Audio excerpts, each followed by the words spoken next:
Umarangkada na ngayong araw ang kampanya para sa lokal na posisyon para sa 2025 midterm elections.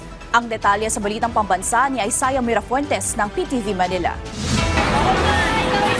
Ngayong araw ang simula ng local campaign period.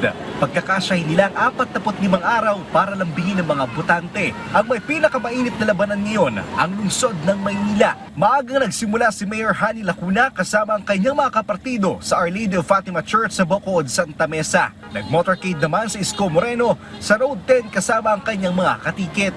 Nangampanya rin ang tumatakbo sa pagka-mayor ng Maynila na si Sam Bresosa at kanyang mga kapartido. Sa Navotas City, maaga rin nag-ikot ang buong ticket ni Mayor John Ray Chanco. Sinimula naman na ng tumatakbong mayor ng Caloocan na si Antonio Trillanes ang panunuyo sa 8th Avenue. Si incumbent Caloocan Mayor Along Malapitan naman, sinimula na ang kampanya sa pagdalo ng misa. Sa Pasig City, maagang nagsagawa ng campaign kick-off si Mayor Vico Soto kasama ang kanyang team at mga magulang na sina Vic Soto at Connie Reyes. Dumalo rin sa misa ang tumatakbong mayor ng Makati na si former Senator Nancy Binay. Sa Las Piñas, misa rin ang dinaluhan ni Senator Cynthia Villar na tumatakbo bilang representative. Habang nagsasagawa rin ng kanyang kick-off campaign ngayong araw, ang buong partido ni Lani Cayetano sa Taguig.